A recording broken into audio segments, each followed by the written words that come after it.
રાજકોટમાં વ્યાજખોરના ત્રાસથી કોન્ટ્રાક્ટરની આત્મહત્યાનો કેસ. કોન્ટ્રાક્ટરને મરવા માટે મજબૂર કરનારા 5 આરોપીઓની ધરપકડ. 26મી જાન્યુઆરીના 34 વર્ષીય અલ્પેશ સાકરિયાએ કરી લીધી હતી આત્મહત્યા. રેસ્કોર્સ બાલભવનના ગેટ પાસે ઝેરી દવા પીને કરી લીધી હતી આત્મહત્યા. મૃતકે આત્મહત્યા પહેલા બહેનને સંબોધીને બનાવ્યો હતો વિડીયો. મૃતક કોન્ટ્રાક્ટર પાસેથી પોલીસને હાથ લાગી સુસાઇડ નોટ. 10 વ્યાજખોરો ઉધાર આપેલી રકમથી બમણી વસૂલ્યા બાદ પણ કરતા હતા ઉઘરાણી. પોલીસે પંકજ મોહન, ખીમજી પરમાર, જિગ્નેશ ધીરુની કરી ધરપકડ. તાહેર કાસમ, વિપુલ ભગવાનજીની પોલીસે ધરપકડ કરી. હજુ પણ ફરાર 5 વ્યાજખોરોની પોલીસે શરૂ કરી શોધખોળ. ગત 28 જાન્યુઆરીના રોજ રાત્રિના 9 વાગ્યાની આજુબાજુ અલ્પેશભાઈ સાકરિયા નામના વ્યક્તિએ રેસકોર્સ ઉપર દવા પીને આપઘાત કરી લીધેલ હતું.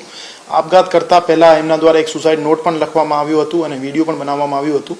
સુસાઇડ નોટ મુજબ એમને 10 માણસો વિરુદ્ધ વ્યાજખોરીના ત્રાસ આપવા બાબતના આક્ષેપો કર્યા છે.